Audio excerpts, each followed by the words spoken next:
आपको कुछ नहीं लेना है तो 1 घंटे का आप 24 कर सकते हैं। तो अगर पानी पीना है तो 3 नहीं तो 24 कर ले। सामयिक में ऐसे भी आपको 24 हो गया अपने आप ही। जो सामयिक कुछ नहीं कर रहे वो 24 का प्रत्याख्यान करें। देव गुरु धर्म की साक्षी से 1 घंटे तक आपको एक कर्ण एक योग से 4 आहार पानी भोगने का त्याग है और 5 आश्रय 18 पाक सेवन करने का भी त्याग है। तो ध्यान के लिए तैयार हो जाए। जिस आसन में आप सुविधापूर्वक बैठ सकते हैं उस एक आसन का चुनाव। आंखें कोमलता से बंद, श्वास बंद। नवकार मंत्र का हम जप करेंगे कलर के साथ। चित्त को शक्ति केंद्र पर केंद्रित करें। शक्ति केंद्र पे ब्लू कलर, शक्ति केंद्र यानी हमारा जो स्पाइनल कॉर्ड का सबसे लास्ट का जो पार्ट है, अपने माइंड को कंसंट्रेट करें। आंखें बंद, श्वास बंद। जिस आसन में आप सुविधापूर्वक बैठ सकते हैं उस एक आसन का चुनाव। पद्मासन, सुखासन या वज्रासन।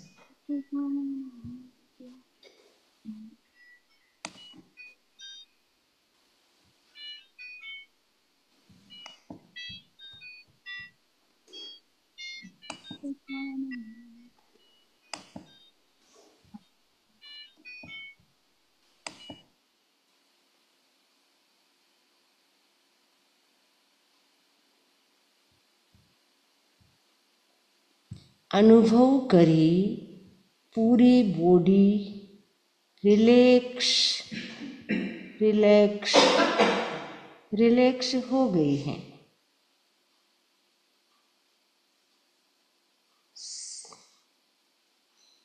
मंत्र ओम ह्रीं नमो लोय सब साउंड। ग्रह राहु ग्रह, राहु और केतु ग्रह के लिए नमो लोय सब साउंड। इस मंत्र का हम 5 बार जाप करेंगे। ओम ह्रीं नमो लोए सब साहुणं। ओम ह्रीं नमो लोए सब साहुणं। ओम ह्रीं नमो लोए सब साहुणं। ओम ह्रीं नमो लोए सब साहुणं।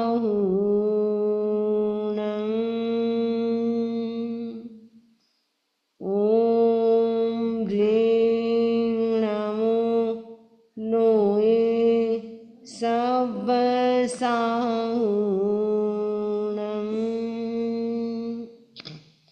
ओम ह्रीं नमो लोए सब साहुणं।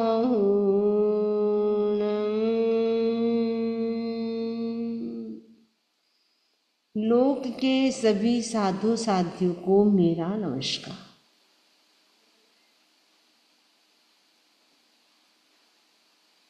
लंबा गहरा श्वास ले, लंबा गहरा श्वास छोड़े। प्रत्येक श्वास के साथ संकल्प करें मेरे भावों में चारित्र आ रहा है। Inhale fully, exhale slowly. अपने माइंड को स्पाइनल कॉर्ड जो सबसे लोअर पार्ट है वहाँ कंसंट्रेट रखें। ब्लू कलर का इमेजिन करें।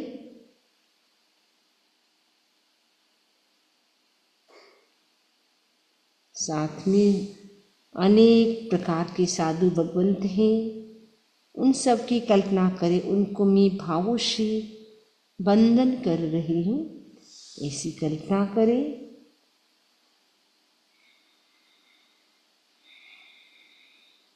लंबा गहरा श्वास ले, लंबा गहरा श्वास छोड़।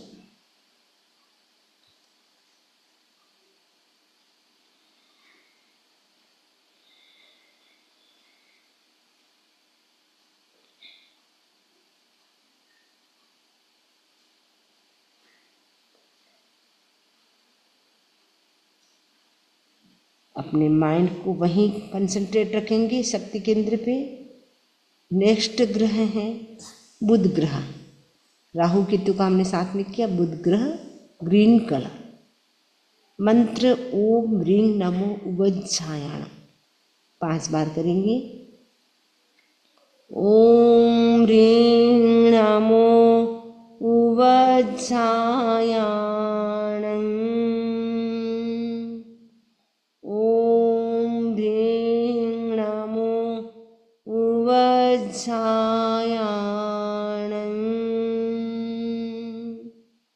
ओम ह्रीं नमो उवज्झायाण।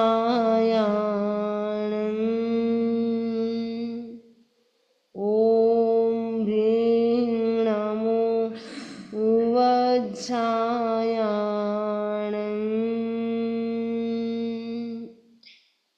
ओम ह्रीं नमो उवज्झायाण।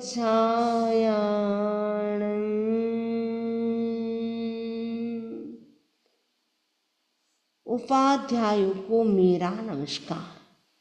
मैं ज्ञान संपन्न बन रही हूँ। Inhale and exhale. लंबा गहरा श्वास ले, लंबा गहरा श्वास छोड़े। प्रत्येक श्वास के साथ संकल्प करें, मैं ज्ञान संपन्न बन रही हूँ। मैं ज्ञान संपन्न बन रही हूँ। ये उपाध्याय भगवंत हमें भी आशीर्वाद दिए, हमारे अंदर भी आपके जैसा ज्ञान प्रकट हो।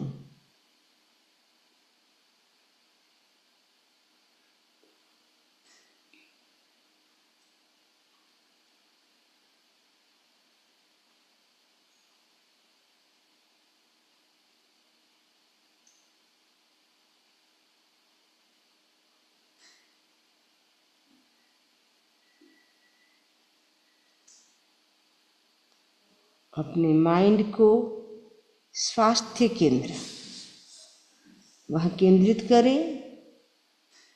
ब्राइट वाइट कलर का ध्यान।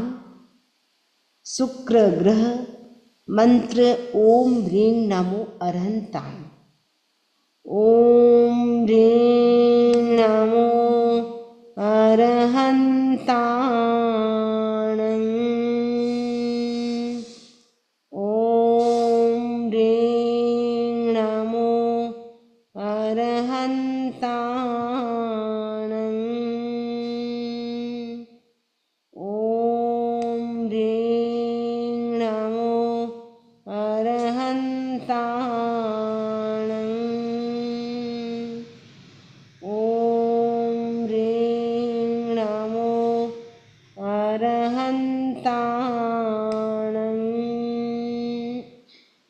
ओम ह्रीं नमो अरहंताय।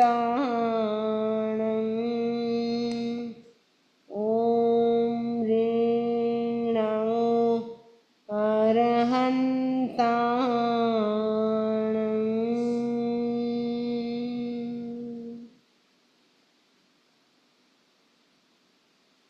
सभी अरिहंत भगवंतों को मेरा नमस्कार।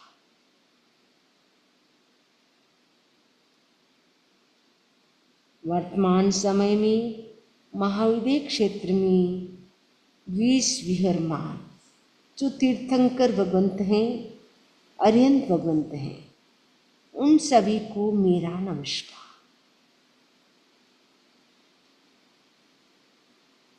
भावों से वंदन करें।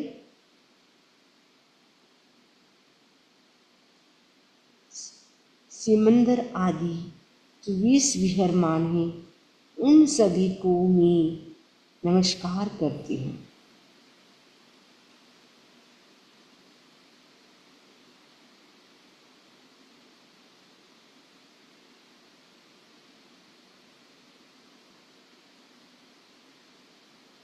मन ही मन संकल्प करें, मेरे राग द्वेष कम हो रहे हैं। मेरे राग द्वेष कम हो रहे हैं। मैं वीतराग दशा को प्राप्त हो रही हूँ। मैं वीतराग दशा को प्राप्त हो रही हूँ। प्रत्येक श्वास के साथ संकल्प करें, inhale fully and exhale slow.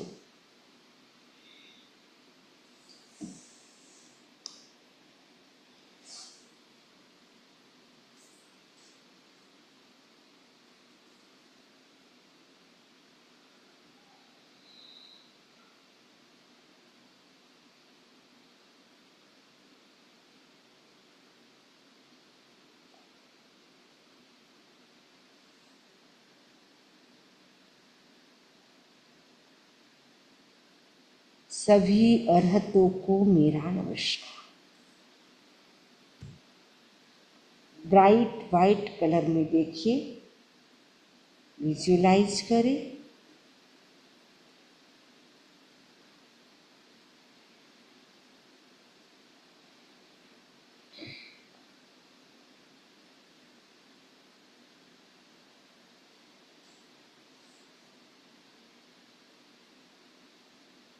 अपने चित्त को तेजस केंद्र, नाभि का भाग जो नेवल का भाग है,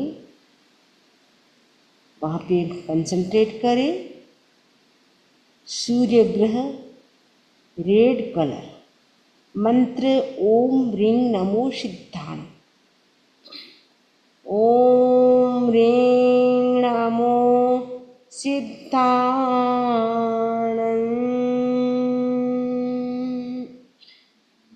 ओम ह्रीं नमो सिद्धाय।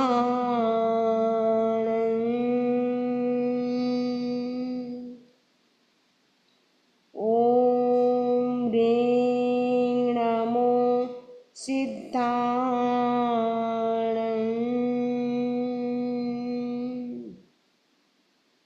ओम ह्रीं नमो सिद्धाय।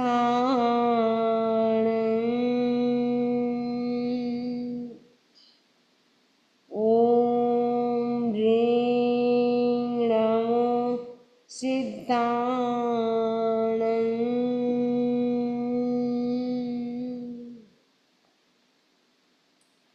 अनंत अनंत सिद्धों को मेरा नमस्कार।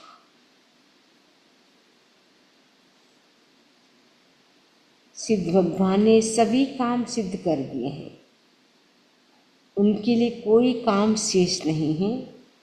ये सिद्ध भगवान हमें भी आशीर्वाद दे, हम भी अपने सारे काम सिद्ध कर लें।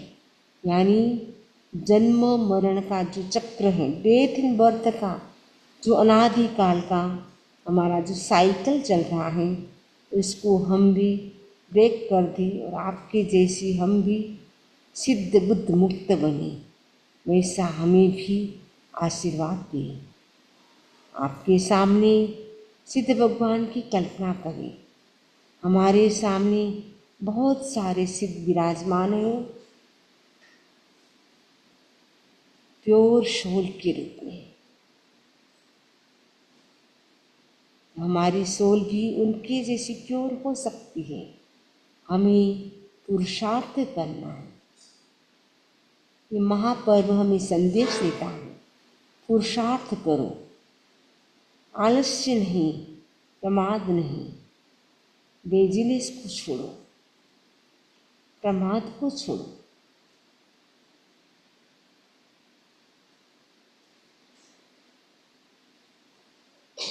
वो दिन धन्य होगा ये सिद्ध भगवान, हम भी आपके जैसे बने।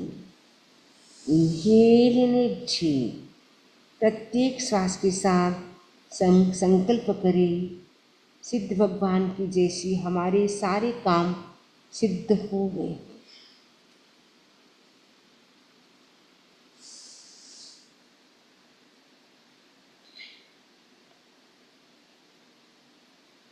मंगल ग्रह रेड कलर, आनंद केंद्र, चेष्ट का भाग, मंत्र ओम ह्रीं नमो सिद्धाय।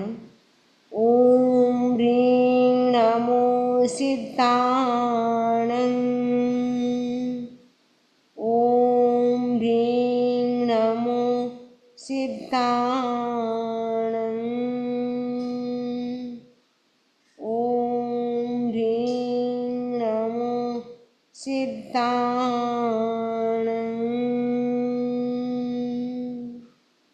ॐ ह्रीं नमो सिद्धाणं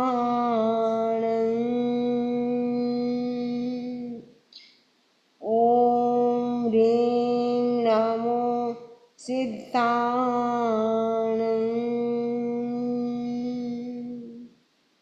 ॐ ह्रीं नमो सिद्धाणं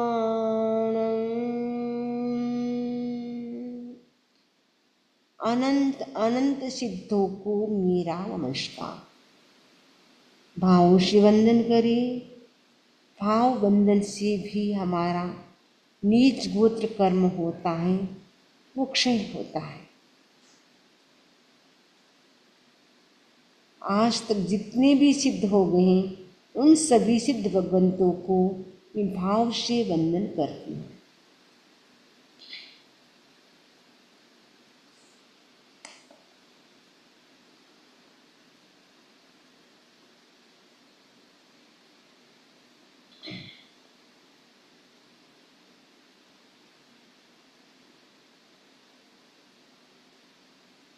चंद्र ग्रह ब्राइट वाइट कलर विशुद्धि केंद्र, थ्रोट का जो मिडल पार्ट है विशुद्धि केंद्र, तो अपने माइंड को कंसंट्रेट करें।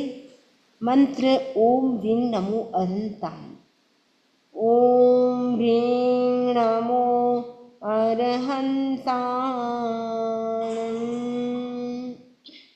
ओम ह्रीं नमो अरहंताय। ओम ह्रीं नमो अरहंताय। ओम ह्रीं नमो अरहंताय। ओम ह्रीं नमो अरहंताय।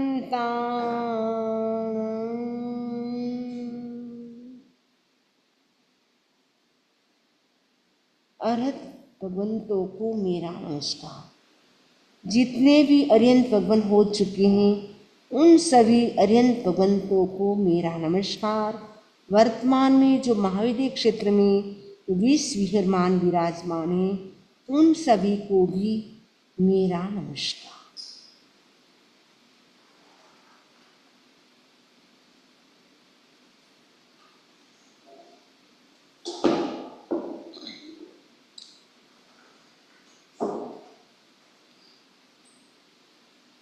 गुरु ग्रह येलो कलर दर्शन केंद्र, आईब्रो के बीच का पार्ट दर्शन केंद्र, वहाँ अपने माइंड को कंसंट्रेट करें। येलो कलर में ओम ह्रीं नमो आयरण, इस मंत्र का हम पाठ करेंगे 5 बार। ओम ह्रीं नमो आयर्याण।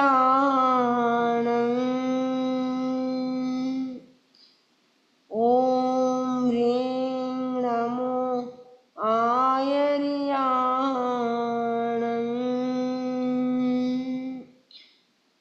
ओम ह्रीं नमो आयर्याण।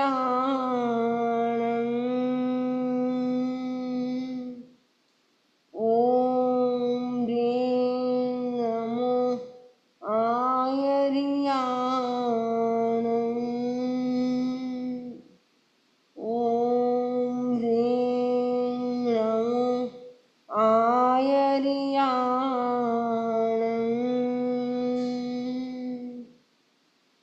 धर्माचार्यों को मेरा नमस्कार। मैं चरित्र संपन्न बन रही हूँ। मैं चरित्र संपन्न बन रही हूँ। आचार्य वे होते हैं जो 5 आचार का पालन करते हैं। ज्ञानाचार, दर्शनाचार, चारित्राचार, तपाचार। मुझे भी ऐसी शक्ति दो, मैं भी पंचाचार का पालन करूं, आपके जैसे हूँ।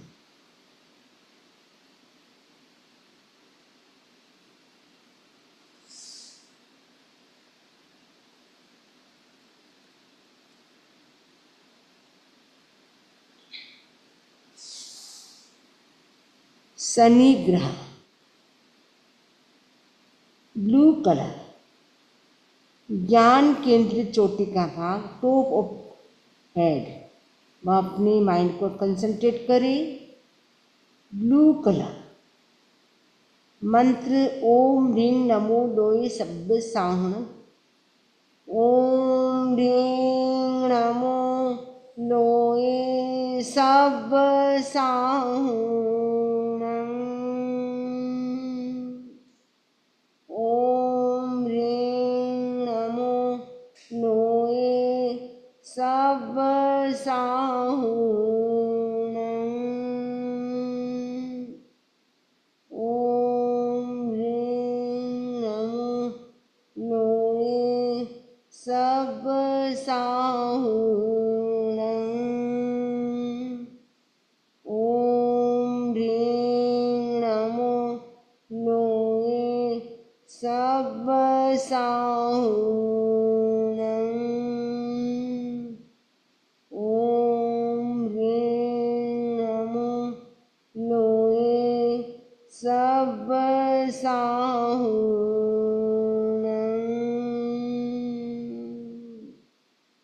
एषो पंचनमुक्कारो शब पावपणासनो मंगलानंच सव्येसिं परमं हवै मंगलम्। परमं हवै मंगलम्। प्रयोग संपन्न। ओम अर्हम्। ओम अर्हम्।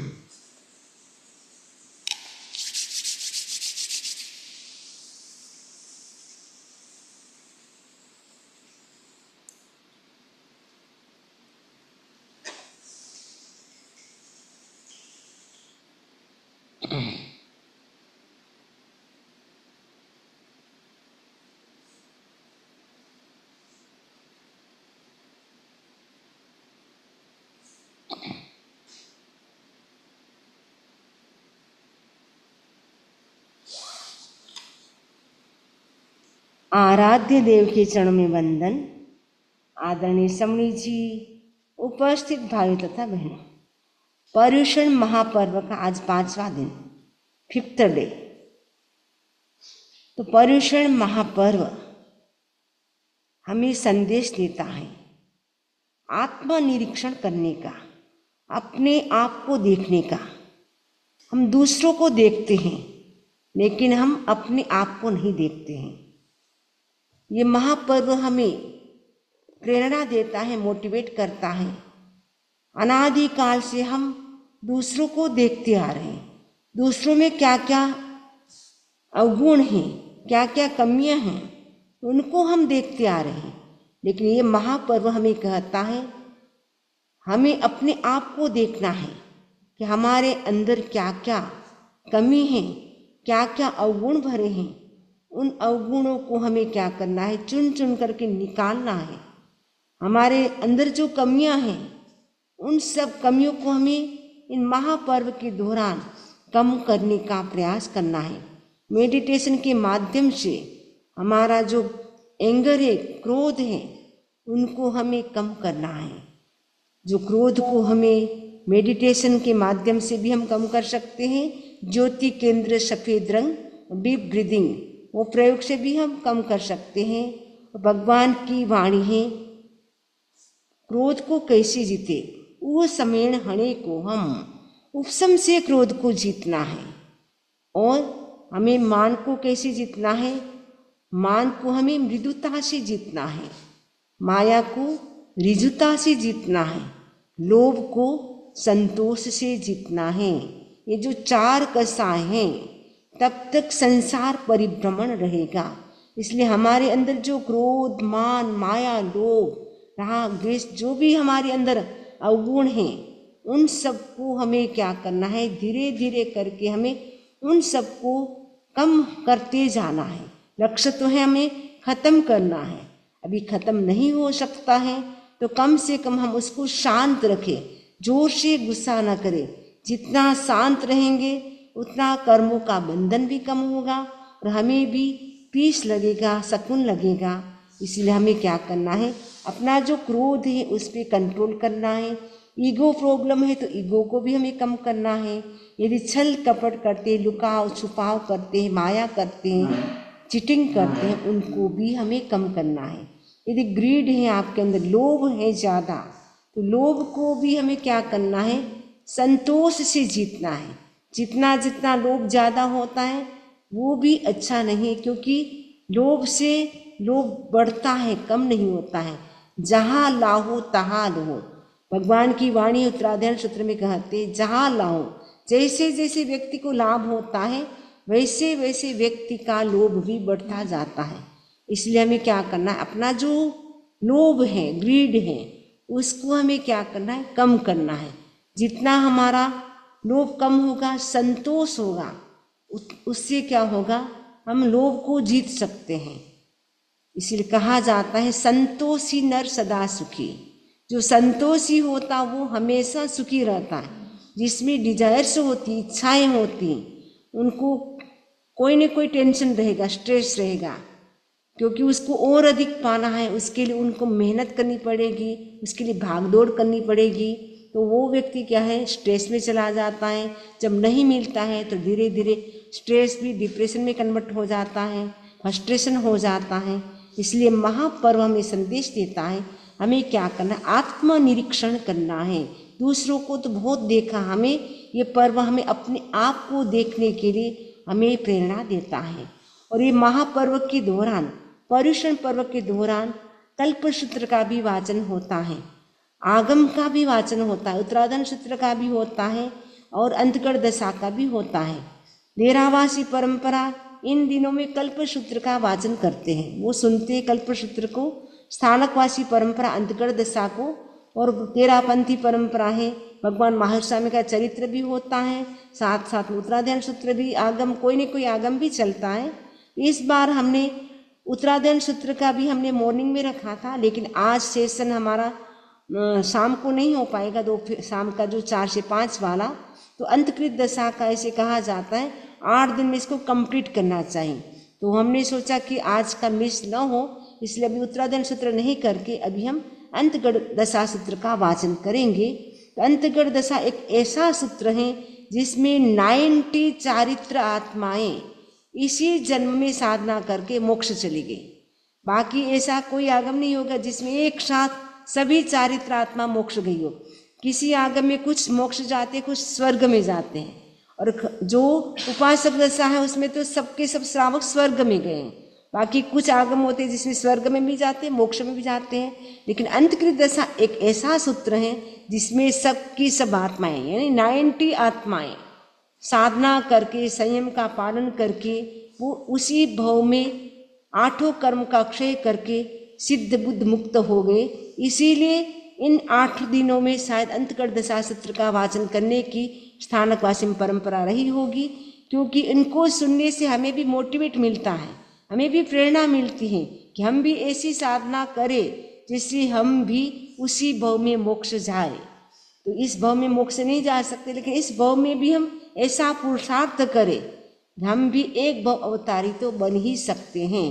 क्योंकि अभी तो 5वां आरा का प्रारंभ है, स्टार्टिंग है, अभी ज़्यादा समय नहीं बीता है। क्योंकि ये 5वां आरा है, कितने हजार वर्ष का है, 21,000, 21,000 वर्षों का है। अभी 21,000 वर्ष में कितने वर्ष बीते हैं, अभी तो 2600 वर्ष ऊपर थोड़े बहुत बीते होंगे। तो अभी तो बहुत बाकी है, अभी तो स्टार्टिंग में हम जन्म ले लिया है। तो लास्ट जब 5वां आरा का लास्ट ही दिन होगा, उस दिन भी 4 जीव ऐसी होंगे, एक भव अवतारी बनेंगे। वो स्वर्ग से इंद्र महाराज अनाउंसमेंट करेंगे, कल 6ठा आरा बैठने वाला है, जिसको भी धर्म ध्यान करना है, संधारा करना है, जो भी करना है वो कर लो। तो 4 जीव, एक श्रावक, एक श्राविका, एक साधु साध्वी, वो क्या करेंगे, अनशन स्वीकार करेंगे और वहाँ से स्वर्ग में जाएंगे। फिर स्वर्ग से वो महाविद्य क्षेत्र में जन्म लेकर के वो क्या हो जाएंगे, सिद्ध बुद्ध मुक्त हो जाएंगे। तो लास्ट दिन होगा, उस दिन भी 4 जीव एक भवतारी बनने वाले हैं। अभी तो हम स्टार्टिंग में हैं, अभी तो हम ऐसा पुरुषार्थ करें, हम भी एक भव अवतारी बन सकते हैं। उसके लिए हम क्या करें, 12 व्रतों का अच्छी तरह से पालन करें और जो भी हमें डे टू डे लाइफ में जो भी हमें दोष लगता है उनका हम क्या करें, आलोचना करें, प्रायश्चित करें। आलोचना करने से भी हमारी आत्मा की शुद्धि होती है। आलोचना करनी बहुत ज़रूरी है, क्योंकि जो जो गंदगी लग जाती है उसकी हम क्लीनिंग नहीं करते तो गंदगी बढ़ती जाती है। आपने देखा कि घर में कचरा जमा हो जाता है तो आप क्या करते हैं, आपको अच्छा नहीं लगता, क्लीनिंग करते हैं ना, क्लीनिंग की अच्छा नहीं लग रहा, क्लीनिंग कर लें। आपने आज किया नहीं, ठीक है।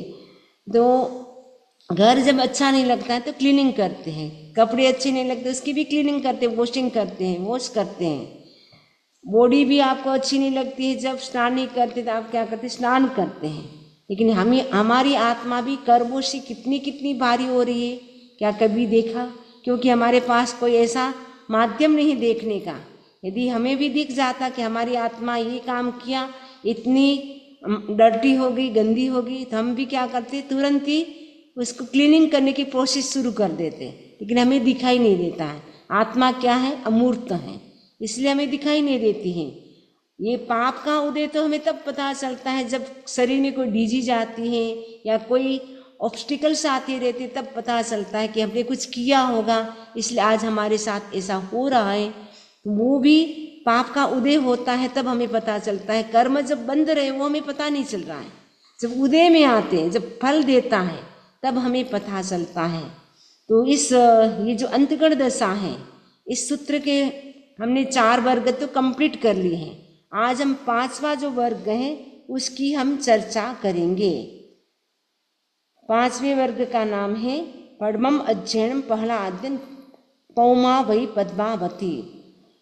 ये 5वां वर्ग है, 5th वर्ग है, लेकिन इसमें जो चैप्टर हैं लगभग 10 चैप्टर हैं। तो इसमें से फर्स्ट चैप्टर है वो पद्मावती का है। पद्मावती कौन थी? कृष्ण जी, जो श्री कृष्ण जी थे उनकी अग्रमहिषी थी, पटरानी थी। जैनम भन्ते समणेनम भगवया महावीरेणम जाव संपत्तेनम चौथस्य वग्गस्य अयमट्ठे पन्नत्ते पंचमस्य वग्गस्य अंतगढ़दसाणम समणेनम भगवया महावीरेणम जाव संपत्तेनम के अट्ठे पन्नत्ते। हे भन्ते, जम्बू स्वामी सुधर्मा स्वामी से कह रहे हैं, क्योंकि उनको सारे आगम सुनने की इच्छा हो रही है, क्योंकि उन्होंने भगवान को देखा नहीं है, इसलिए एक एक वो समझने की कोशिश कर रहे हैं। तो जम्बू स्वामी कहते कि भन्ते, श्रमण भगवान महावीर स्वामी जो मोक्ष गति को प्राप्त हैं, उन्होंने चौथस्य वर्ग से, चौथा जो वर्ग है अंतगढ़ दशा का, उनका अर्थ बताया, वो तो मुझे समझ में आ गया। लेकिन पंचमस्य वर्ग से, जो 5वां जो वर्ग है अंतगढ़ दशाणम, अंतकृत दशा का, तो श्रमणेनम भगवया, श्रमण भगवान महावीर ने जाव संपत्तेनम, जो संप्राप्त हो चुके हैं, मोक्ष गति को प्राप्त हो चुके, उन्होंने के अट्ठे पन्नत्ते, क्या अर्थ बताया, क्या मीनिंग बताया है? ये कौन पूछ रहे हैं? जम्बू स्वामी। किसको पूछ रहे हैं? आर्य सुधर्मा स्वामी को। किसको पूछ रहे हैं? आर्य सुधर्मा स्वामी को पूछ रहे हैं। अब आर्य सुधर्मा स्वामी क्या आंसर देते हैं? एवं खलु जम्बू समणेनम भगवया महावीरेणम जाव संपत्तेनम पंचमस्य वग्गस्य 10 अज्ञाना पन्नत्ता तंजहा। ये जम्बू, श्रमण भगवान महावीर ने जो संपत्ति, जो संप्राप्त हैं, यानी सिद्धि गति को प्राप्त हो चुके हैं, सारे काम सिद्ध कर लिए, कोई भी काम शेष नहीं है, इसीलिए वो सिद्ध कहलाते हैं। अब उनको कोई काम शेष नहीं है, अपने तो सारे काम शेष है अभी तो, लेकिन जो सिद्ध हो गए उनके कोई काम शेष नहीं है, इसलिए वो सिद्ध कहलाते हैं। तो क्योंकि हमारे तो अभी डेथ एंड बर्थ की साइकिल चल रही है, इसलिए अभी साधना करनी बाकी है, साधना करेंगे उसके बाद जब कर्म खत्म होंगे तब जाकर के हम सिद्ध बुद्ध मुक्त बनेंगे। जब तक कर्म खत्म नहीं होंगे तब तक तो कहाँ रहना में, कहाँ जाना है, कहाँ भटकेंगे। ये बिंदु में हाँ दादी बोल रही कि चारों गति हम परिभ्रमण करते रहेंगे। हाँ चारों गति हम घूमते रहेंगे। जैसे फुटबॉल होता है ना, इधर से उधर घूमता रहता है, वैसे फुटबॉल की तरह हम भी चारों गतियों में घूमते रहते हैं। कभी हम देव गति में चले जाते हैं, कभी नरक गति में चले जाते हैं, कभी एनिमल से बन जाते हैं, कभी हाथी, घोड़ा, डोगी, केट, कुछ भी बन सकते हैं। कभी हम चंडाल बन जाते हैं तो कभी राजा भी बन जाते हैं, जैसे जैसे हमारे कर्म होते तो हमारे जैसे जैसे कर्म होते हैं वैसे वैसे हमें वो चीजें प्राप्त हो, मतलब वैसी योनियां हमें मिलती रहती हैं। योनियां कितनी है? 84 लाख योनियां हैं। और कुल कोटि कितनी? 1,97,97 इतनी कुल कोटियां हैं जन्म लेने की। इतने एक कुल में कितने सारे कुल होते हैं। जैसे गोबर होता है, उसमें बिच्छू भी हो जाता है, कीड़ा भी हो जाता है, कई प्रकार के जीव उत्पन्न हो जाते हैं। गोबर तो एक योनि है, तो ऐसे एक योनि में कई प्रकार के जीव उत्पन्न हो सकते हैं। तो ऐसे 84 लाख योनियों में हम सब कुछ कर बन चुके। ऐसी एक भी योनि नहीं जहाँ हमने जन्म न लिया हो, मृत्यु न की हो। सब जगह जाकर के आ गए हैं। इतनी बार हमारा जन्म मरण हो चुका है, फिर भी अभी तक हमें वो नहीं हो रहा कि हमें थकान की अनुभूति हो रही है। हो रही है थकान की अनुभूति? किसी को नहीं हो रही है, क्योंकि हम भूल गए सारा। क्योंकि वो लास्ट मोमेंट, मृत्यु का समय ऐसा होता है, पेनफुल सिचुएशन होती है, व्यक्ति पास्ट लाइफ का जो ज्ञान होता है, नॉलेज होता है, वो भूल जाता है। बहुत कम लोग होते हैं जिसकी पीसफुल डेथ होती है, या मोह कर्म जिसका शांत होता है, उसको जाति स्मृति ज्ञान से वो जान सकते कि हम पास्ट लाइफ में क्या थे। अदरवाइज हम नहीं जान सकते हैं। अभी आपको पूछो या मेरे को पूछो, मैं खुद भी नहीं जानती कि मैं पास्ट लाइफ में क्या थे। आपको मैं पूछूंगी तो आप लोग भी शायद जानते हैं, नहीं जानते हैं। तो ये भगवान क्या आर्य सुधर्मा स्वामी कहते हैं कि भगवान महावीर जो सिद्ध हो चुके, सारे काम उन्होंने सिद्ध कर लिए, तो जो सिद्ध गति को प्राप्त है, ऐसे भगवान महावीर स्वामी ने पंचमस वर्ग से 5वें वर्ग के 10 अध्ययना, 10 यानी 10 अध्ययन यानी चैप्टर, बन्नता यानी कहे हैं, एक्सप्लेन किए। कितने चैप्टर का? 10 चैप्टर, 10 चैप्टर का। वो चैप्टर के नाम क्या है? पद्मावती, पौमावती यानी पद्मावती, गौरी गौरी, गंधारी गांधारी, लक्षणा लक्षणा, सुसीमा सुसीमा, जम्बव यानी जाम्बवती, सच्च भामा यानी सत्य भामा, त का लोप हो गया, च डबल हो गया, रुक्मिणी रुक्मणी, रुक्मणी थी कृष्ण जी की वाइफ थी ना रुक्मणी, और मूल श्री, मूल श्री यानी मूल श्री, और मूल दत्ता नाम है 10 चैप्टर के। जो नाम है वही चैप्टर के नाम है, जो ये रानियों के जो नाम है ना वही चैप्टर के भी नाम है। अब सबसे पहला नाम है पद्मावती का, तो चैप्टर का नाम भी पद्मावती दे दिया। अब पद्मावती का डिटेल से आएगा, शेष सारी रानियों का तो पद्मावती जैसे समझ लो ऐसे आएगा, उनका डिटेल नहीं होगा। इसलिए पद्मावती का ये चैप्टर है, उसको अच्छे से समझोगे तो शेष सब एक जैसे हैं। ओके तो जैनम भन्ते समणेनम भगवया महावीरेणम जाव संपत्तेनम पंचमस् वग्गस् 10 अध्ययना पन्नता परमस्रणम भन्ते अध्ययनस्य कीर्ते पन्नते। तो आर्य सुधर्मा स्वामी से जम्बू स्वामी पूछते कि बनते श्रमण भगवान महावीर स्वामी जो संप्राप्त संपत्ति यानी सिद्धि गति को जो प्राप्त है, उन्होंने पांचवा जो वर्ग है उसके 10 चैप्टर कहे हैं। उसमें से परमस्स हे बनते प्रथम जो चैप्टर है उसका के अट्ठेपनते क्या अर्थ बताया है, आप कृपा करके मुझे बताएं, क्योंकि मैंने तो सुना नहीं है भगवान महावीर स्वामी से कुछ भी। आपने सब सुना है और आपने द्वादशांगी की रचना भी की है, तो आप बताइए भगवान ने क्या क्या बताया है।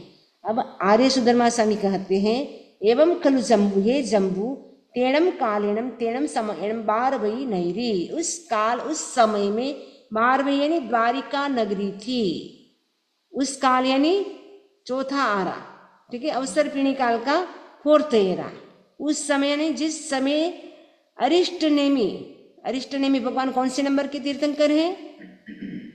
कौन से नंबर के तीर्थंकर हैं? 22वें, 22, ठीक है। तो अरिष्ट नेमी भगवान है, 22वें नंबर के तीर्थंकर हैं। तो वो क्या है, उस समय द्वारिका नगरी में, जो द्वारिका नगरी थी उस समय वहाँ विहार कर रहे थे, यानी विचरण कर रहे थे। उनका क्षेत्र बाजू बाजू का होता है ना, तो वो द्वारिका नगरी में उस समय विहार कर रहे थे, विचरण कर रहे थे। और जो उस समय राजा कौन थे, कृष्ण वासुदेव थे, वो 3 खंड के अधिपति थे। तो उनका शासन चल रहा था। किसका? कृष्ण जी कौन थे? वासुदेव थे। तो वो उनका मतलब, उनका आधिपत्य का मतलब वो राज्य का संचालन कर रहे थे, क्योंकि वो 3 खंड के अधिपति, यानी आधा भरत क्षेत्र उनकी उनका संचालन वो कर रही थी, यानी उनकी टेक केयर, देख रेख वो कर रहे थे। तत्क्षणम कन्नस्य वासुदेवस्य पौमा वही नामो देवी होता। उस कृष्ण वासुदेव की बहुत सारी पत्नियां थी, रानियां थी। उसमें से एक वाइफ का नाम क्या था? पद्मावती नाम था। तेणम कालेणम तेणम समयणम अरह अरिठ नेमी समो सढ़े जाओ संजमेणम तवसा अपाणम भावे माणे विहरई कन्ने वासुदेवी निगये जाओ पुज्वा सई। उस काल, उस समय में अरहा अरिठ नेमी, अरहा यानी अरहत, अरिठ नेमी यानी अरिष्ट नेमी, समोसड यानी समवस्त्रित हुए, यानी पधारे। कहाँ पधारे? द्वारिका नगरी में पधारे। वो द्वारिका नगरी में पधारे तो तीर्थंकर थे, तो साधु थे, इसलिए संयम का भी पालन कर रहे थे। और तब से भी अपने आप को भावित करते हुए क्या कर रहे थे? विहार कर रहे थे। तो वासुदेव कृष्ण ने निर्गमन किया, यावत परिउपासना करने लगे। कृष्ण वासुदेव को पता चलता है कि भगवान अरिष्ट नेमी पधारे हैं, तो वो भी क्या करने जाते हैं? भगवान की सेवा करने जाते हैं, वंदन करने जाते हैं, उनकी देशना सुनने के लिए जाते हैं। तो साथ में कौन थी? जो पद्मावती थी। पद्मावती को भी पता चलता, वो भी खुश खुश जाती है। आपको पता चले कि भगवान पधारने वाले हैं और लेंडो में, तो आप जाएंगे कि नहीं जाएंगे? जाएंगे ना कि नहीं जाएंगे? जाएंगे श्योर। तो सभी श्योर जाएंगे ना? तो जाएंगे, क्योंकि भगवान पधारे। और कौन ऐसा होगा मूर्ख जो भगवान के दर्शन करने के लिए नहीं जाएंगे? कोई अभव्य होगा, उनका मन नहीं होगा, लेकिन भव्य होगा, उनको तो अवश्य मन होगा। तो भगवान का पता चलते ही जो उनकी रानी थी पद्मावती, वो भी बहुत खुश होती है, वो भी भगवान की देशना सुनने के लिए जाती है। जैसे देव की रानी ने भगवान की उपासना की थी, सेवा की थी, वैसे ही पद्मावती देवी भी करती हैं। तैणम अरहा अरिठ नेमी कन्नस्य वासुदेवस्य पौमा वही, ये देवी तीसे महती महालियाए महच्च परिसाए चाउज्जामम धम्मम कहे। तंजहा सब्बाओ पाणाई वायाओ वेरमणम सब्बाओ मुसा वायो वेरमणम सब्बाओ अधिन्ना दानो वेरमणम सब्बाओ परिग्रहात वेरमणम परिसा पड़ी गया। अरिष्ट नेमी क्या करते हैं? कृष्ण वासुदेव जो पद्मावती आए हैं देशना सुनने के लिए, तो अरिष्ट नेमी क्या करते हैं? उनको एक परिषद, कितनी थी? विशाल परिषद थी, क्योंकि तीर्थंकर होते हैं, उनकी 12 प्रकार की परिषद होती है। मैंने कई बार बताया आपको, 8 प्रकार की देवता की परिषद होती है, और मनुष्यणी तिरंचणी, ऐसे 12 प्रकार की परिषद होगी। तो कितनी विशाल परिषद होगी? तो बहुत विशाल परिषद के बीच में वो क्या कहते हैं, क्या फरमाते? चातुर्याम धर्म को, चाउज्जाम का न चातुर्याम धम्मम कहे, चातुर्याम धर्म को कहते हैं। चातुर्याम का मतलब है, अभी वर्तमान समय में हम क्या बोलते? पंच महाव्रत। तो भगवान ऋषभ के टाइम में तो 5 महाव्रत थे, लेकिन दूसरे भगवान अजितनाथ से लेकर के भगवान पार्श्वनाथ तक तो 4 चातुर्याम धर्म चलता था, यानी 4 महाव्रत। यानी उस समय जो ब्रह्मचर्य महाव्रत है उसको अलग से नहीं गिना था, अपरिग्रह के अंतर्गत ही ब्रह्मचर्य महाव्रत को गिना गया था, इसलिए चातुर्याम धर्म। और भगवान ऋषभ के समय के लोग तो बहुत सीधे सरल थे, रिजू जड़ थे, उनको तो जितना बोलो उतना ही समझ आता था, एक्स्ट्रा अपने दिमाग तो कुछ था नहीं, अपना दिमाग लगाते नहीं थे, इतने सीधे सरल थे। आपने कहा वो सही है, ऐसे नहीं कि अपने दिमाग से कुछ सोचेंगे, इसीलिए भगवान ने उस समय अलग अलग बताए। यदि ब्रह्मचर्य नहीं करते अलग, तो उनको लगता है ये ब्रह्मचर्य कुछ है ही नहीं, इसको तो अपन आराम से कर सकते हैं उनका सेवन। इसलिए भगवान ऋषभ तो क्योंकि तीर्थंकर होते तो सब जानते हैं कि कौन जीव कैसे हैं, कैसे वो समझेंगे, उसके हिसाब से उन्होंने 5 महाभारत का उन्होंने प्रतिपादन किया। लेकिन दूसरे भगवान से लेकर के भगवान पार्श्वनाथ तक, यानी अजितनाथ भगवान से लेकर के पार्श्वनाथ भगवान के जो लोग थे उस समय के, वो कैसे थे, ऋजु प्राज्ञ थे, यानी ऋजु भी थे, साथ में प्राज्ञ यानी बुद्धिमान थे, समझदार थे, अंडरस्टैंडिंग उनकी बहुत अच्छी थी, बहुत जल्दी समझ जाते थे, थोड़ा सा बोलते पूरा समझ जाते थे। और भगवान ऋषभ के टाइम पे जितना बोलते उतना ही समझते हैं। जैसे भगवान ऋषभ के शिष्य होते ना कुछ साधु, वो पंचमी समिति यानी जो पंचमी समिति होती ना उसके लिए बाहर जाते थे, तो वो बाहर जाते हैं और थोड़े लेट आते हैं। तो भगवान ऋषभ ने पूछा आज लेट क्यों आए? रास्ते में नट होते ना डांस करने वाले, वो नाटक कर रहे थे, उनका हम नाटक देखने लग गए। तो भगवान ऋषभ ने कहा अरे साधु हो, साधुओं को ऐसे नाटक देखना कल्पता नहीं है, नटों का नाटक देखना कल्पता नहीं है, ये तहत बनते ध्यान रखेंगे। दूसरे दिन वापस लेट आए कि आज लेट कैसे, कि आज नट्टी का नाटक देख रहे थे। आपने तो नट का बोला था, नट्टी का नहीं बोला था।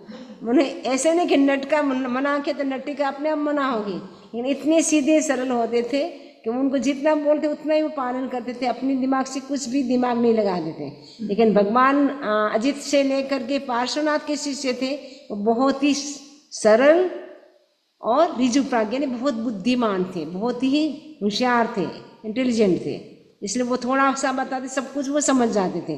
लेकिन भगवान महावीर स्वामी के आते आते कैसे हो गया, क्योंकि अब 4th एरा जो है कंप्लीट होने वाला है, क्योंकि भगवान महावीर का जन्म कब हुआ था? तीसरे आर्य का लगभग 75 वर्ष और कुछ 8 महीने बाकी थे, उस समय उनका जन्म हुआ था। और भगवान महावीर स्वामी जब मोक्ष पधारे तब 4थे आर्य के कितने वर्ष बाकी थे? 3 वर्ष 8.5 महीने बाकी रहे थे, तब भगवान महावीर स्वामी मोक्ष पधारे थे। तो भगवान महावीर स्वामी का लास्ट था, एकदम 4th एरा कंप्लीट होने वाला था, उस समय जन्म हुआ। उस समय तक आते आते सब में क्या आ गई? वक्रता आ गई, वक्र जड़ हो गए। हम क्या हो गए? वक्र जड़। 5वें आर्य के जी वक्र जड़ है, तो मतलब वो कुछ न कुछ गली निकालेगा और आपको कहेंगे ऐसा नहीं ऐसा करे, तो फिर वो ठीक है ऐसा नहीं, वो घुमा देगा, होता है ना, गोल मटोल कर देता है बात को। तो वक्र जड़ है। तो वक्र जड़ होने के कारण भगवान महावीर स्वामी ने भी पंचयाम यानी 5 महाव्रतों को अलग अलग बताया, अहिंसा, सत्य, अचौर्य, ब्रह्मचर्य, अपरिग्रह। लेकिन ये अरिष्ट नेमी भगवान का टाइम है, इसलिए इस समय के साधु साध्वी तो बहुत लोग होते थे, सरल भी होते थे और बुद्धिमान भी होते थे। इसलिए भगवान ने चातुर्याम धर्म का प्रतिपादन किया, जैसे सब प्रकार के प्राणातिपासी वीरमण। पहला महाव्रत प्राणातिपासी वीरमण यानी किसी भी जीव की हिंसा न करना। मृषावाद दूसरा है, मृषावासी वीरमण। मृषा यानी झूठ, वाद यानी बोलना, तो किसी भी प्रकार का झूठ न बोलना। साधु होता है उनको झूठ बोलना कल्पता नहीं है। 3 करण 3 योग से वो 5 महाव्रतों का पालन करते हैं। तो ये पहला हो गया कि प्राणातिपात, किसी भी जीव की हिंसा नहीं करना है। दूसरा है मृषावाद यानी झूठ नहीं बोलना है।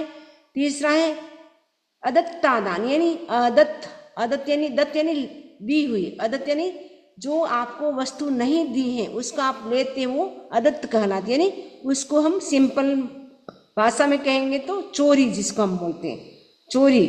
तो साधु साध्वी होते उनको चोरी करना भी नहीं कल्पता है। तो अदत्तादान जो है उसका भी वो क्या करते, लाइफ लॉन्ग 3 करण 3 योग से पालन करते। बिना दी वस्तु क्या मिट्टी भी नहीं ले सकती, मिट्टी भी लेनी हो उसकी भी परमिशन लेनी पड़ती है। छोटी सी निडल होती उसकी भी परमिशन लेनी होती। बिना परमिशन वो कोई भी चीज़ यूज नहीं कर सकते हैं, अगर यूज करते हैं तो उनको सूक्ष्म चोरी लगती है। इसलिए श्रावक के लिए कहा गया कि स्थूल चोरी का त्याग करें। वो सूक्ष्म चोरी से नहीं बच सकता है, लेकिन जो बड़ी चोरी है उससे श्रावक बच सकता है कि मैं ताला तोड़ करके किसी की चीज़ नहीं लूँगा, किसी की अटैची खोल करके नहीं लूँगा। कई बार होता है ना, कई घर में कई लोग जाते हैं तो किसी की अटैची खोल लेते, फिर उसमें से कोई अच्छी चीज़ लगती है वो निकाल लेते, किसी की अलमीरा खोल करके चीज़ ले लेते हैं। तो श्रावक को किसी की अलमीरा खोल करके या किसी की सूटकेस अटैची जो भी आप रखते हैं बैग, उसको खोल करके उनमें से कोई चीज लेते हैं तो वो चोरी लगती। तो श्रावक को ऐसी चोरी नहीं करनी होती। सूक्ष्म चोरी से तो बच नहीं सकते हैं, लेकिन बड़ी जो चोरी है उनसे श्रावक को बचना होता है। तो भगवान कहते कि तीसरा व्रत है महाव्रत है अदत्ता दान, उससे कंप्लीट विरमण होना, यानी उनका कंप्लीट त्याग करना है। और चौथा महाव्रत है परिग्रह, ब्रह्मचर्य को परिग्रह के अंतर्गत ही ले लिया, अलग से नहीं बताया है कि सब प्रकार का जो परिग्रह है उन सब प्रकार के परिग्रह से भी क्या है, विरत रहना है। जो आभ्यंतर और बाह्य जो भी परिग्रह है, 9 परिग्रह बाह्य और 14 आभ्यंतर है, उन सब का क्या करना है, त्याग करना होता है। पूरी परिषद को ये चातुर्याम धर्म का उपदेश दिया। इतनी विशाल परिषद थी, सारी परिषद तो धर्म ध्यान जो भगवान की देशना थी वो कंप्लीट होगी। भगवान की देशना कितने घंटे चलती है, 3 आवर्स, 3 घंटा चलती है, एक प्रहर यानी 3 घंटा तक नॉन स्टॉप 3 घंटा 3 आवर्स चलती है। वो सुन करके सब चले गए, परिषद थी वो चली गई। अब वहाँ पे कौन बैठे हैं, वासुदेव कृष्ण। तैणम कन्ने वासुदेव अरम अरिष्ट नेमि वंदई नमन सई वंदिता नमन सित्त एवं भयासी। कन्ने का मतलब कृष्ण, कृष्ण वासुदेव अरम अरिष्ट नेमि, अरत अरिष्ट नेमि को वंदई नमन सई वंदन करते हैं, नमन सई यानी नमस्कार करते हैं, वंदिता वंदन करके, नमन सित्ता नमस्कार करके, एवं वयासी इस प्रकार कहा। इमीशेणम बनते बार वये नैर्ये नव जोयण वित्थिन्नाय जाओ देवलोक भूयाय किम मूलाय विनाशे भविष्य। अब कृष्ण वासुदेव के मन में एक प्रश्न होता है, क्वेश्चन होता है। क्या प्रश्न हो रहा है उनके मन में कि भगवान से कहते कि बनते इमी से मैंने ये जो 12 वही है मैंने द्वारिका नगरी है वो 12 योजन तो लंबी है, 9 योजन चौड़ी है, इतनी बड़ी बहुत बड़ी है और बहुत सुंदर है, गोल्ड की है, सोने चांदी की बनी हुई है। तो वो देवलोक के समान, देवलोक कैसा होता है स्वर्ग, वैसे एकदम स्वर्ग जैसी लग रही है। तो इसका मूल जो इसका जो नाश भविष्य कब होगा, विनाश का जो मूल कारण क्या होगा, ने विनाश इसका कैसे होगा, ये खत्म कैसे होगी, डिस्ट्रॉय इसका कैसे होगा, इसका क्या रीजन होगा। भगवान से ये प्रश्न पूछ रहे। कौन पूछ रहे हैं, कौन पूछ रहे हैं, कौन पूछ रहे हैं, ध्यान से सुन। वासुदेव किसको, अरिष्ट नेमि को, राइट।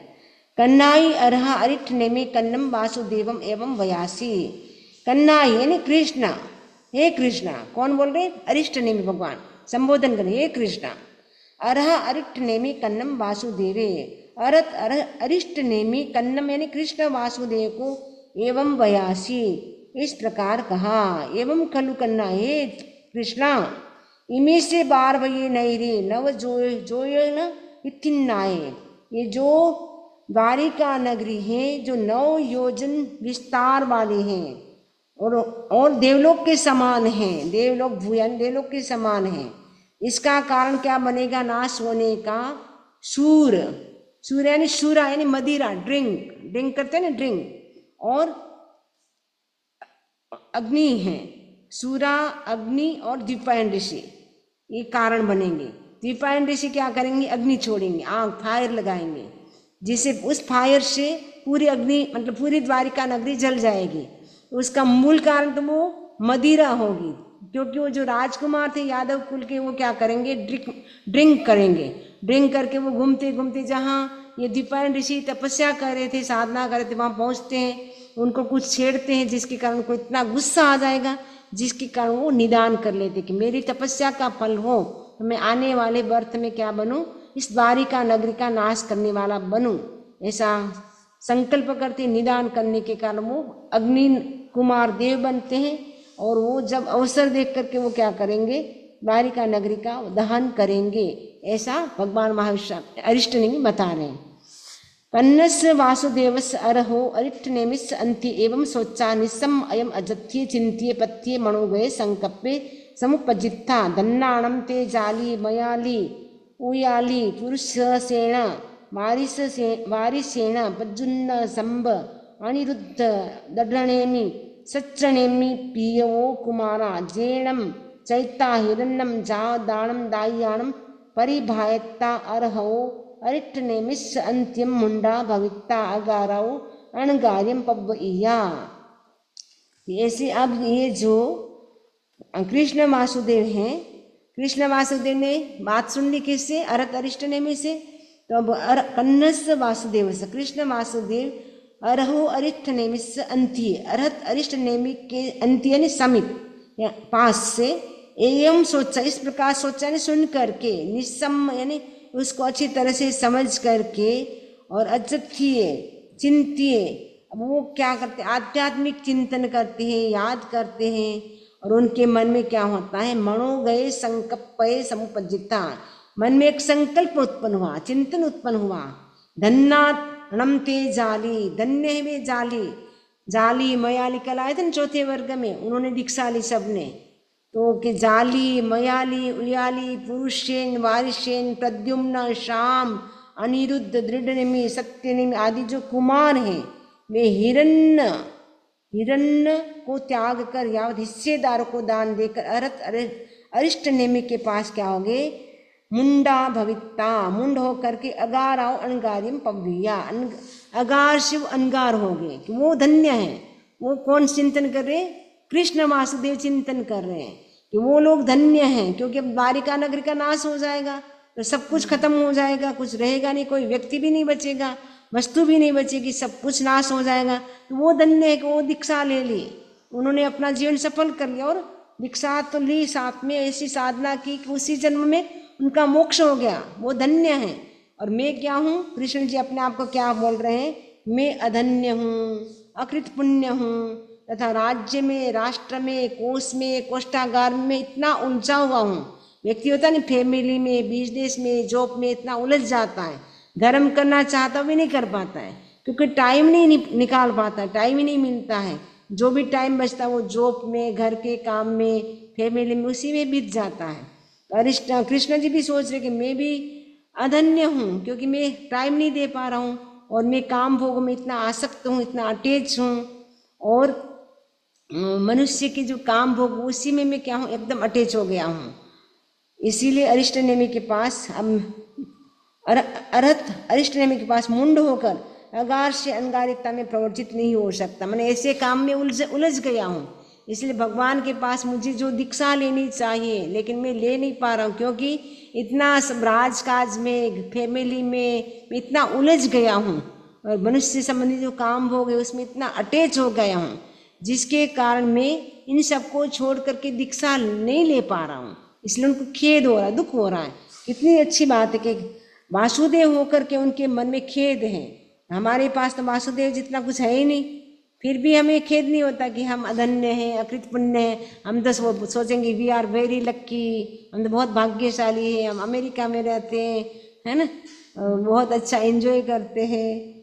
लेकिन वो कृष्ण जी तो ऐसे स्वर्ग जैसी द्वारिका नगरी में रहते थे, उनकी क्या कमी थी? इतनी तो रानियां थी उनके पास, 3 खंड का राज्य।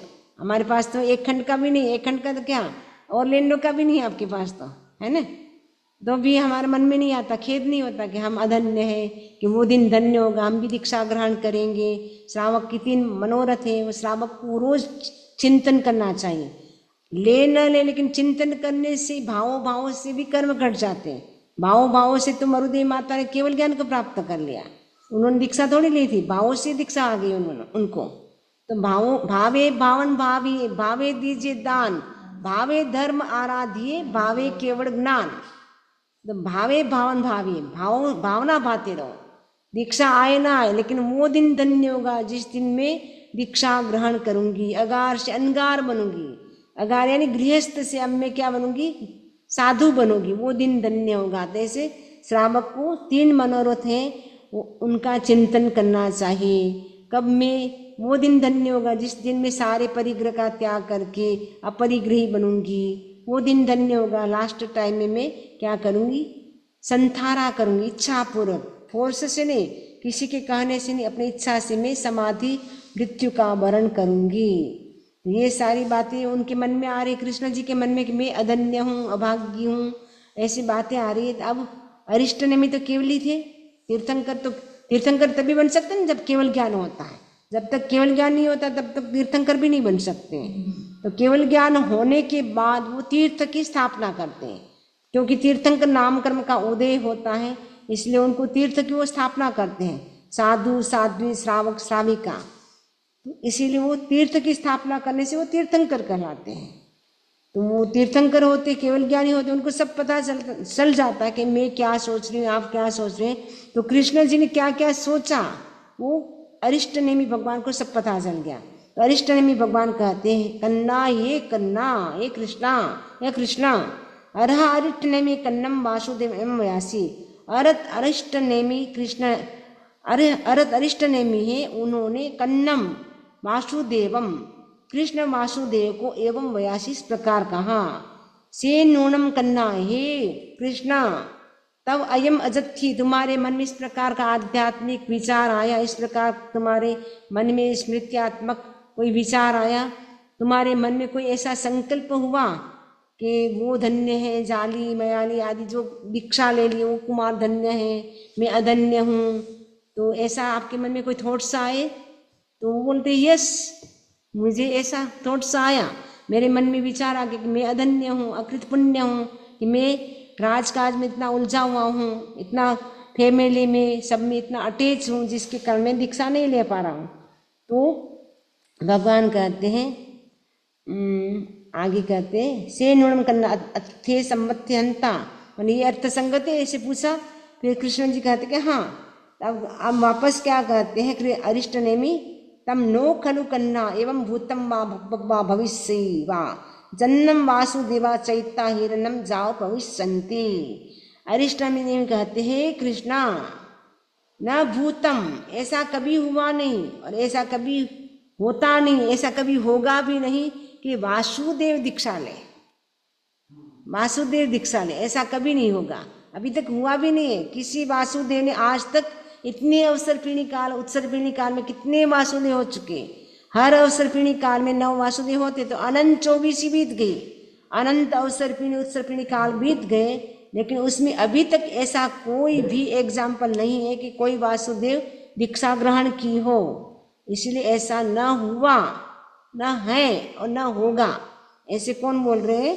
अरिष्ट नेमी भगवान कहते कि कोई भी वासुदेव हिरण्य को त्याग करे, यानी हमारे मतलब उनके घर में जो भी धन धान्य जो भी होते परिग्रह 9 प्रकार के जो परिग्रह होते हैं उन सब का त्याग करके वो दीक्षा ले, ऐसे अभी तक ऐसा कोई भी केस हमारे सामने नहीं है। कोई भी अभी तक कोई दीक्षा ली ऐसा नहीं है, मतलब ऐसा कभी होगा भी नहीं। से केन ठैणम बनते। अब कृष्ण जी पूछते ऐसा किस लिए आप फरमा रहे हैं, ऐसा क्यों? अपन बोलेंगे वाह, ऐसा क्यों, ऐसा क्यों होगा? तो अब कृष्ण जी के मन में भी जिज्ञासा कि ऐसा क्यों कि वासुदेव दीक्षा नहीं ले सकते, इसका क्या रीजन है? तो भगवान कहते हैं बनते, यह इस प्रकार क्यों कहा जा रहा है पूछ रहे। तब भगवान उत्तर दे रहे कन्नाई अरह अरिष्ट नेमी कन्नम वासुदेवम एवं व्यासी। अब अरिष्ट नेमी भगवान वासुदेव को इस प्रकार कह रहे हैं सभ्य वीणम वासुदेवा, सभ्य वीणम जितने भी वासुदेव हैं पूर्व भवे निदान करा, पूर्व भव में पास्ट लाइफ में वो सब क्या कहते हैं निदान कृत होते हैं, यानी सारे जो भी वासुदेव बनते वो कैसे होते बिंदुबेन? वासुदेव क्या होते हैं निदान करके आते हैं, निदारे तो निदान करके आते हैं, जितने भी वासुदेव होते हैं निदान करके आते हैं, जिसके कारण वो दीक्षा ग्रहण नहीं ले सकते हैं, दीक्षा नहीं ले सकते हैं। वासुदेव होते हैं वो सबके सब निदान के साथ ही आते हैं, इसीलिए वो दीक्षा नहीं ले सकते हैं। तो निदान भी 2 प्रकार का होता है, एक तो भव संबंधी होता है, एक वस्तु संबंधी होता है। तो वस्तु संबंधी और भव संबंधी, तो वस्तु संबंधी होगा तो वस्तु मिलने से वो आपका निदान कंप्लीट हो गया, पूरा हो गया। भव संबंधी होता है वो दूसरे भव में जाएंगे, जैसे मान लो मेरी तपस्या का फल हो मैं वासुदेव बनूं, ऐसा संकल्प किया तो वहाँ वासुदेव बनेंगे, तो उसको वो जो उन्होंने संकल्प किया है निदान किया उसको पूरा भोगना पड़ेगा, फिर बीच में उसको छोड़ करके वो नहीं जा सकते हैं। तो फिर वासुदेव तो निदानकृत होते, इसलिए वासुदेव की गति दुर्गति यानी नरक गति ही होती है, क्योंकि निदान के साथ उनका जन्म होता है। निदान के कारण वो नरक गति में ही वासुदेव जाते हैं। जो बलदेव होते हैं वो बिना निदान किए होते हैं। जो बलदेव होते हैं ना, वासुदेव और बलदेव भाई भाई होते हैं। तो बलदेव होते वो निदान नहीं करते, इसलिए ऊर्ध्व गति होती। बलदेव हो तो या तो स्वर्ग जाएंगे या मोक्ष जाएंगे। इस अवसर्पिणी काल में 8 राम गया मोक्ष, बलभद्र मुनीश्वर गए 5वें देवलोक। बड़ी साधु वंदना उसमें आते हैं कि इस अवसर्पिणी काल में 8 राम गए मोक्ष। 8 राम यानी 8 9 बल, जो 9 बलदेव में से 8 हैं वो तो मोक्ष गए। एक जो बलभद्र मुनीश्वर हैं वो कहाँ गए? 5वें देवलोक में गए हैं। 5th जो देवलोक है वो गए हैं वहाँ पे। कौन? बलभद्र मुनीश्वर। तो बाकी तो बलदेव नरक में नहीं जाते, या तो स्वर्ग में जाएंगे या मोक्ष जाएंगे।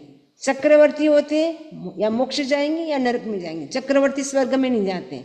इस अवसर्पिणी काल में 12 चक्रवर्ती हुए, तो 10 चक्रवर्ती राज्य रमणी रिद्धि सबको छोड़ दिया, त्याग कर दिया, चक्रवर्ती पद का त्याग कर दिया 10 चक्रवर्ती ने। इसलिए 10 चक्रवर्ती तो कहाँ गए? मोक्ष गए। 2 चक्रवर्ती हैं शुभुम और ब्रह्मदत्त, 2 चक्रवर्ती हैं वो 7वें नरक में गए। 2 चक्रवर्ती नरक में गए, शेष 10 मोक्ष गए। तो सबसे शक्तिशाली तो तीर्थंकर होते, जो 63 सलाह का पुरुष यानी ग्रेट मैन होते, उसमें हाईएस्ट एनर्जी किसमें होती? तीर्थंकर में। तीर्थंकर से कम होती चक्रवर्ती में, चक्रवर्ती से कम होती है वासुदेव में, वासुदेव से कम शक्ति किसमें होती है? एनर्जी बलदेव में होती है। तो ऐसे उनका नियम होता है। तो ये जो वासुदेव हैं, भगवान कहते कि तुमने क्या किया था? पास्ट लाइफ में निदान किया था। कल मैंने बताया था ना, कृष्ण जी ने निदान किया था। निदान का कारण क्या बना था? माता का अपमान, माता ने अपमान किया था। उसके लिए भी पूरी स्टोरी बताई थी, आपको याद हो तो पूरी स्टोरी बताई थी कि माता का अपमान किया था। उसका कारण क्या था कि पास्ट लाइफ में ये जो कृष्ण जी हैं वो एक कोई 2 भाई थे, उनमें से छोटे भाई थे कृष्ण जी थे, वो बहुत क्रूर थे। उनके बड़े भाई थे बहुत दयामान थे, लेकिन ये बहुत क्रूर थे। तो रास्ते में वो जा रहे थे, तो रास्ते में एक सर्पिणी जो अंधी थी, स्नेक थी, वो अंधी थी, वो दिखाई नहीं देता था। तो रास्ते में आई तो उस बड़े भाई ने मना किया, यहाँ से गाड़ी मत चलाओ, लेकिन जानबूझ करके उसके ऊपर चलाते हैं। वो मर करके वो मनुष्य बन जाती है। उसका नाम था नंदयशा, वो नंदयशा बन जाती है। तो फिर वो नंदयशा जब बड़ी हो जाती है, उसकी शादी हो जाती है, तब प्रेग्नेंट होती है। तो वो ये पहले 6 बच्चों को जन्म दे दिया 2-2 के रूप में। उसके बाद 7वां बच्चा ये जो जिसने सर्पिणी को मारे ने, वही जीव अब उसकी सर्पिणी जो माँ बन गई, स्त्री बन गई, उसकी कुक्षी में आ रहा है। तो वो आते ही उसको मतलब बहुत कष्ट होता है, भयंकर पेन होता है उसको, जिसके कारण उसको उस बच्चे के प्रति इतना द्वेष आता है। जन्म लेते उसको द्वेष के कारण उसको छोड़ दिया। एक जो धाय माता थी उसको ले जाती है, उसका लालन पालन करती है। और ये जो इसका नाम रखा नीर नामक रखा, क्योंकि उसको छोड़ दिया गया, इसलिए नीर नामक रख दिया। अब इसकी जो वो नंदयशा थी, उनके दूसरे 6 बच्चे थे, वो राजा थे। तो एक दिन वसंत उत्सव था, वसंत उत्सव। उस समय वो उद्यान में इनके 6 बच्चे थे, वो खाना खा रहे थे। ये जो नीर नामक था ना, वो लड़का जो उनका ही था, लेकिन धाय माता ने पाला था, लेकिन वो जो शंख वहाँ के एक व्यक्ति था उसको बड़ा प्रिय था। तो शंख ने कहा कि आज ये तो वसंत महोत्सव है, उद्यान में देखा ये भाई है, तो ये भी इसके साथ जिम लेगा। तो कहा, राजकुमारों से कहा, तुम 6 भाई जिम रहे हो, ये भी तुम्हारा छोटा भाई है, तुमको भी इसको खाना खिलाना होगा, तुम भी उनको साथ में खिलाओ। तो राजकुमार तो बेचारे कुछ मना नहीं करते हो कि ठीक है हमारे साथ खा लेगा। जैसे ही खाना बैठता है, नंदयशा वहाँ से आती, जैसे उसको देखा निर्नामक को, बेटा तो उसका था, लेकिन उसको देखते उसको गुस्सा आया। क्यों गुस्सा आया? क्योंकि पास्ट लाइफ ने इसको मारा था, ये सर्पिणी थी ना, उसको मारा था, इसलिए उसको देखते बेटे को कभी कभी देखते ना माँ बेटा, और ऐसे कैसे हो सकता है? माँ बेटा में तो कितना प्रेम होना चाहिए, लेकिन वो आज तो बेटा है, लेकिन पास्ट लाइफ का तो वो देशी है, दुश्मन है। तो दुश्मन को देख करके उसको इतना बेटा था, लेकिन उसको देख करके इतना गुस्सा आया, उसको लात मारी और उसको नीचे गिरा दिया। तो नीचे गिरा दिया, उसके मन में बहुत दुख होता है कि मेरी माँ ने ऐसा किया। लेकिन ये जो शंख था वो अवधि ज्ञानी मुनि थे, उनके पास ले जाते कि इसकी माँ ने इसके साथ ऐसा क्यों किया। तो पास्ट लाइफ मैंने पहले बता दी कि उसने सर्पिणी को ऐसे किया था, ये सर्पिणी वो माँ बन गई इसकी। इसीलिए जन्म के साथ उसके साथ वेश हो गया उसका, क्योंकि वेर हो गया ना उसका, इसीलिए उसके साथ ऐसे लात मारी, उसका अपमान किया। फिर उसको वैराग्य हो जाता है, नीर नामक को, वो दीक्षा ले लेता है। इधर ये भी दीक्षा लेती है, नंदेशा भी दीक्षा ले लेती है। लेकिन ये जो नीर नामक दीक्षा लेता है, उनके मन में अभी तक वो भूला नहीं था कि मेरी माँ ने मेरे साथ ऐसा अपमान किया है। अब वो इतनी तपस्या करता है, तपस्या से बहुत सारी लब्धियाँ मिल जाती है, और संकल्प करता है मेरी तपस्या का फल हो तो मैं आने वाले भव में विश्व वल्लभ बनूं, यानी मैंने मेरा अनुशासन चले, वैसा मैं व्यक्ति बनूं। तो फिर उसके कारण वो निदान किया, माता के अपमान के कारण वो निदान कर लेता है। तो निदान के कारण वो वापस वो नंदेशा देवकी बन जाती है, और वापस ये कृष्ण बन जाता है। मतलब वही मैंने सर्पिणी उस समय नंदेशा वही माँ वापस बन गई, इधर भी वो देवकी माँ बनती है। तो वो 6 बच्चे उस समय जन्म लिए थे, वो देवकी के घर में वापस 6 बच्चे के रूप में, जो नल कुबेर के समान सुंदर, जो अतिमुक्तक ने बचपन में ही भविष्यवाणी की थी कि तुम सुंदर बच्चों को, ऐसे कुबेर जैसे सुंदर बच्चों को जन्म दोगी, ऐसा कोई भी जन्म नहीं देगा। तो वो 6 बच्चे उनके घर में आते हैं। लेकिन हिरण्यगमेश देव क्या करते हैं, वो जो बच्चे जन्म लेते हैं उसी समय वो सुलसा थी, हमने सुना था कि नाग गहावई की पत्नी थी, तो उसके बच्चे सारे मरे हुए जन्म लेते थे। तो वो हिरण्यगमेशी की वो आराधिका थी। तो हिरण्यगमेशी क्या करता था, उनके मरे हुए बच्चों को तो देवकी के पास रख देता, देवकी के बच्चे को उनके पास रख देता। ऐसे करके 6 बच्चे सुलसा के घर बड़े होते, पालन पोषण करते, बाद में तो वो 6 दीक्षा ले लेते हैं। और वो कृष्ण जी, तो कृष्ण जी को मन में हो रहा कि मेरे को दीक्षा लेनी है, लेकिन भगवान क्या कहते कि आपने निदान किया है, निदान के कारण आपने क्या, माता का अपमान के कारण आपने क्या किया, तपस्या की, साधु जीवन स्वीकार किया, लेकिन आपने निदान कर लिया। निदान के कारण आपको ये जो वासुदेव का जो निदान किया हुआ है उसको आपको भोगना पड़ेगा। इसलिए आप घर त्याग करके आप दीक्षा ले नहीं सकते हैं। ये मन में आए तो कृष्ण जी को लगता है कि मैं दीक्षा नहीं ले सकता हूँ। तो एक प्रश्न और मन में आता है कि मृत्यु के बाद मेरा क्या होगा। तैणम से कन्ये वासुदेव अरम अरिष्ट नेमिम एवं व्यासी अहम नम बनते इतो काल मासे कालम किच्चा कहीं गमिष्यामि कहीं उमज्जिष्यामि। कि भगवान से कहते हैं, क्योंकि हर व्यक्ति के मन में फ्यूचर जाने की इच्छा होती है ना। अगर अभी कोई एस्ट्रोलॉजर आ जाए या भगवान आ जाए तो आप क्या पूछेंगे, मेरा यहाँ से आयुष्य करके मैं कहाँ जाऊंगी, मेरा फ्यूचर क्या होगा, आएगा क्या नहीं मन में। सबसे पहले यही प्रश्न होगा, मेरा फ्यूचर क्या है, ब्राइट है या मेरा कहाँ जन्म होने वाला है, अभी कितनी एज मेरी बाकी है, सारा पूछेंगे। तो भगवान अरिष्ट ने तो साक्षात तीर्थंकर थे, केवल ज्ञानी थे। तो भगवान से प्रश्न करते हैं कि अरिष्ट ने भगवान से प्रश्न किया कि बनते इतो माने यहाँ से, काल मासे काल करके यानी मृत्यु को प्राप्त करके, कालम किच्चा मृत्यु करके, कहीं गमिष्यामि कहाँ जाऊंगा, कहीं उवज्जिष्यामि कहाँ उत्पन्न होऊंगा। भगवान कहते हैं तैणम अरह अरिष्ट नेमि कन्नम वासुदेवम एवं भयासी। भगवान अरिष्ट नेमि कृष्ण जी को कहते हैं, कन्ना तुमम बार वये नैरे सुरग्गी दिवायन को निदठाए अम्मा पी नियग विप पुणे रामेण बलदेवेण सद्दिम ताहिण वेयालिम अभिमुहे। मतलब ये भगवान कहते हैं कि जो अरिष्ट नेमि कहते हैं कि द्वारिका नगरी का नाश तो जो मदिरा के कारण होगा, अग्नि निमित्त बनेगी और द्विपैंड ऋषि, इन 3 कारणों से द्वारिका नगरी का नाश हो जाएगा। उस समय तुम अपने भाई के साथ बलराम के साथ तुम इस नगरी से बाहर निकल जाओगे और चलते चलते तुम कहाँ पहुँचोगे, दक्षिण तट पर जहाँ पांडु मथुरा है वहाँ तुम जाओगे। लेकिन रास्ते में तुम एक वृक्ष के नीचे आराम करोगे। आराम कैसे करेंगे, कैसे कृष्ण जी की मृत्यु होती है, इन सब की हम आगे सुनेंगे। कथा बहुत इंटरेस्टिंग है। अब बड़े स्वामी जी पधार गए हैं। हाँ तो बड़े जितना ओके। तो वंदामी कहते हैं आज हम 3 बजे से आज प्रोग्राम है। भगवान महर्षि स्वामी का जन्म मतलब 16 सपना का जो होता है ना वो प्रोग्राम है, इंटरेस्टिंग प्रोग्राम है। 3 बजे से लगभग 5:30 बजे तक वंदा में चलेगा ना, 5:30 बजे तक। और फिर वापस 6:30 से 7:30 तपस्वियों का बहुमान रखा गया है, उस समय आप ज्वाइन कर सकते हैं। तो इसी आशा के साथ ओम अरहम ओम अरहम। और किसी को कोई प्रश्न हो तो कर सकते हैं।